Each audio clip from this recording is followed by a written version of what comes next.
Bonjour à tous, bienvenue pour le 6h30. Le Ghana a rendu un dernier hommage ce jeudi à Kofi Annan. L'ancien secrétaire général des Nations Unies est décédé le 18 août dernier en Europe. Son corps a été rapatrié en début de semaine et 3 jours de deuil national ont été décrétés. La cérémonie officielle s'est déroulée à Accra. Le président de la République, Alassane Ouattara, y a pris part. Mahama Traoré, Herman Guivé.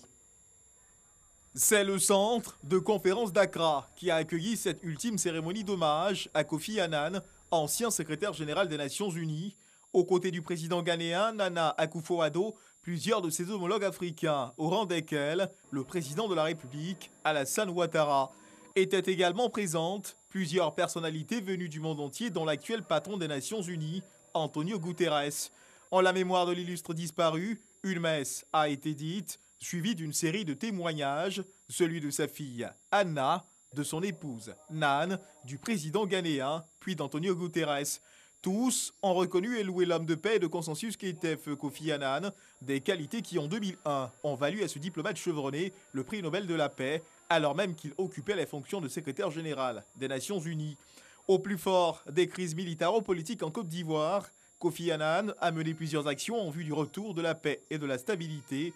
Privilégiant le dialogue entre les différents acteurs de la crise, Kofi Annan a également favorisé le déploiement d'une force de maintien de la paix en Côte d'Ivoire lors de son mandat qui s'est achevé en 2006.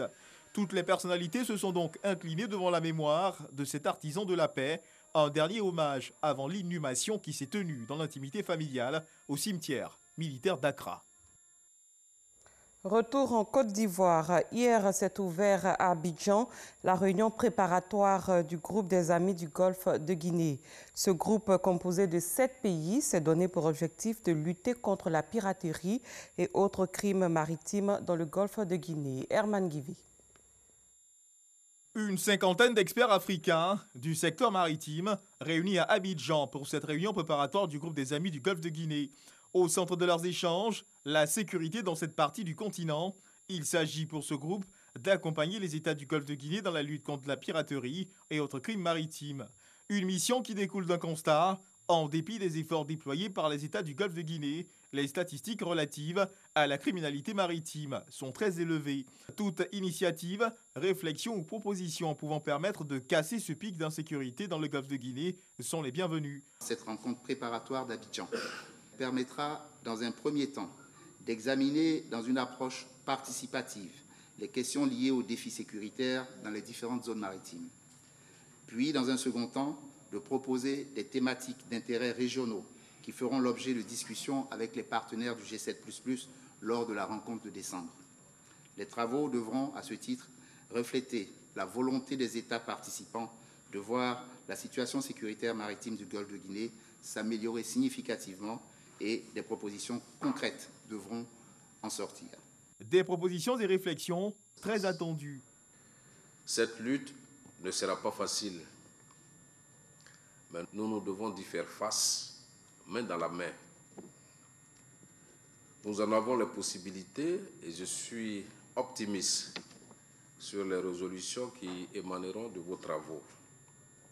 Pour ma part, permettez-moi, au nom du gouvernement de son Excellence, Monsieur le Premier ministre Amadou Gon Coulibaly, de vous encourager dans cette bataille.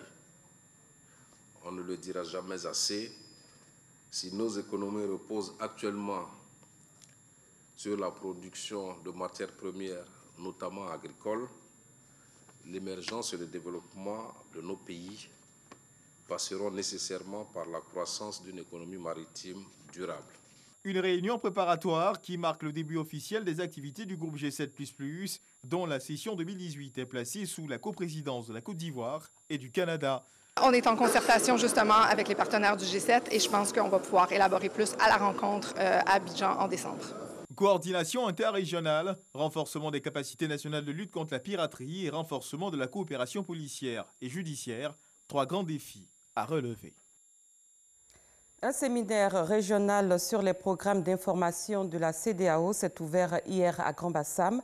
Il est initié par la radio-diffusion-télévision ivoirienne RTI, soutenu par le ministère de la Communication et par la Commission de la Communauté économique des États de l'Afrique de l'Ouest. Environ 30 participants issus des radios et télévisions publiques de l'espace CEDEAO participent aux réflexions. Walter Amadou Ouattara.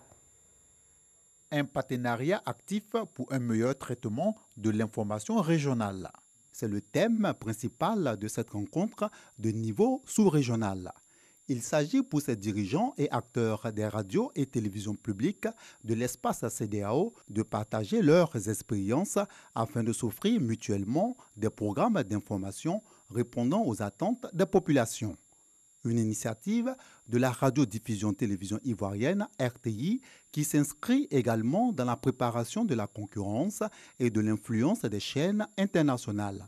Également, la rencontre vise à mieux aborder le passage de la télévision analogique à la télévision numérique terrestre. Chacun des pays aura un compte et chacun des pays pourra quotidiennement mettre à disposition sur cette plateforme des contenus, radio et télé, libres de droit.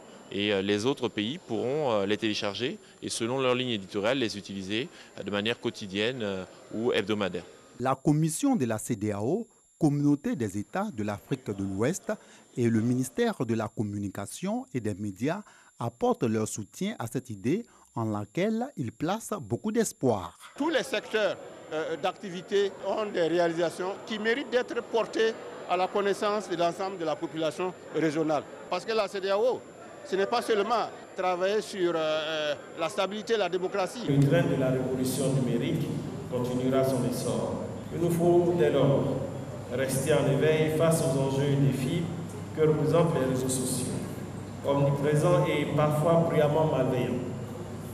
Il nous faut réajuster pour redimensionner les politiques éditoriales et l'information de nos organes de communication. Je puis vous assurer, mesdames et messieurs, aujourd'hui comme demain, de mon engagement dans votre noble tâche. C'est par ces biais que nous favoriserons la bonne santé économique de notre secteur, le professionnalisme de nos acteurs et la mutation nécessaire et particulièrement maîtrisée que de nos différentes organisations. L'intervention du président du comité scientifique, Denis Mersan, une communication introductive de Ibrahim Sissavané, président de la Haute Autorité de la Communication Audiovisuelle, ACA, et un panel sur le traitement de l'information nationale animé par des représentants de la Côte d'Ivoire, du Ghana et du Bénin ont été les temps forts de cette première journée marquée par une cérémonie d'ouverture. Suivons à présent les réactions des participants au séminaire de Grand Bassam sur les programmes d'information de la CEDEAO. Ils étaient au micro de Walter Amadou Ouattara. C'est une très bonne idée parce que quand on regarde les programmes de la RTI, on voit que c'était un manque. Et échanger avec ceux de la sous-région pour améliorer cet état de fait, je pense que ça va attirer de nombreux téléspectateurs. Surtout les documentaires sur les pays, ça nous permet de mieux les faire connaître. Parce qu'on ne nous présente que les aspects politiques. On a envie de voir autre chose de ces pays. On a beaucoup apprécié le discours du ministre et du représentant du président de la CEDEAO qui ont montré leur réelle volonté de vouloir aider les radiodiffuseurs. Aujourd'hui, l'UAR attend de cette rencontre de pouvoir réellement mettre cette volonté en pratique. Nos seules sources d'information sont des agences occidentales. En mettant en place cette plateforme, nous allons pouvoir avoir accès directement aux informations des États de la CEDEAO.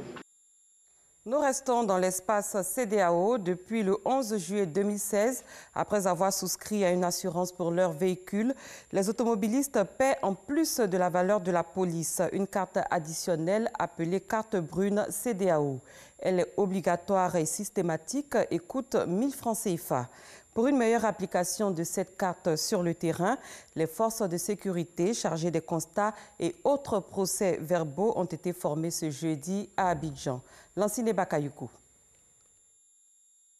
Depuis 2016, tout propriétaire de véhicules terrestres à moteur se voit délivrer de manière systématique et obligatoire une nouvelle attestation, la carte d'assurance brune CEDEAO.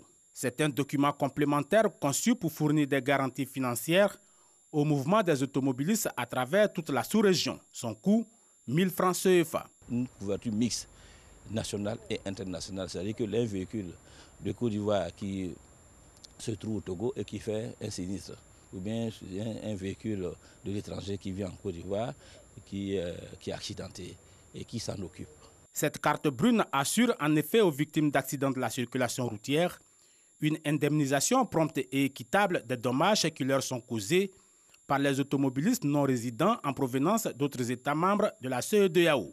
Cette séance de formation en direction des agents des forces de sécurité, composée de policiers et de gendarmes en charge des constats et autres procès-verbaux d'accidents, vient donc les outiller sur le fonctionnement et les principes du dispositif en vigueur. Nous devons fortifier et améliorer notre système.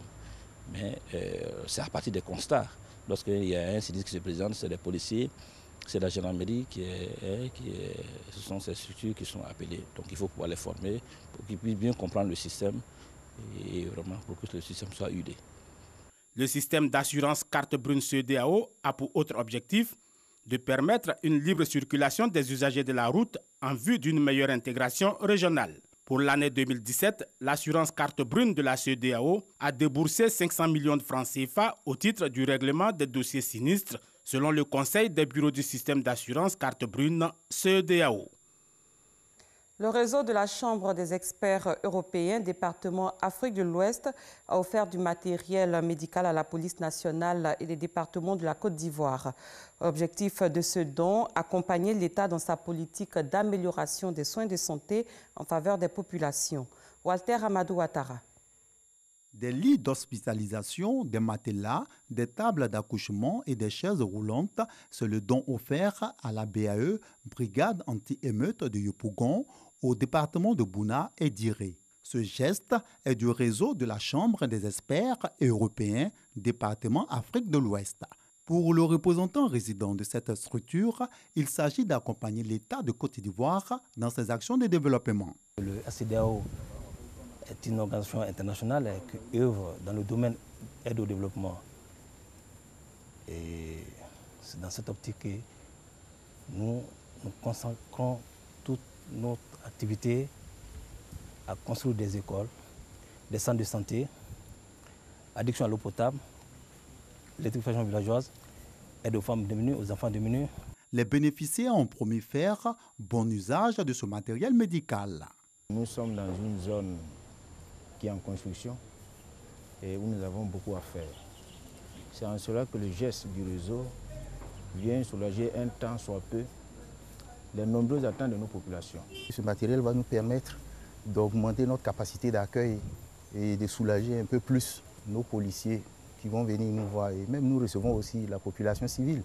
Dans sa mission d'accompagner l'État pour le bien-être des populations, le représentant du RCDAO, Sangaré Boubacar, a annoncé que dans les prochains jours, des études seront menées dans certaines localités du pays afin de recenser leurs besoins urgents. Ces actions visent à les aider à se développer à travers la dotation en infrastructures socio-économiques de base. À l'étranger, l'armée syrienne et ses alliés ont lancé hier une violente attaque contre des positions rebelles et terroristes au sud d'Idlib. Pendant ce temps, l'armée turque renforce ses postes militaires implantés à l'intérieur de la province afin de dissuader Damas de lancer une vaste offensive. Les deux hommes accusés par Londres dans l'affaire Skripal ont donné leur première interview. Ils affirment être bien Alexander Petrov et Ruslan Boshirov, mais expliquent être de simples touristes victimes d'une coïncidence. C'est la fin de ce 6h30. Merci de l'avoir suivi. Très bon début de journée à tous et à toutes.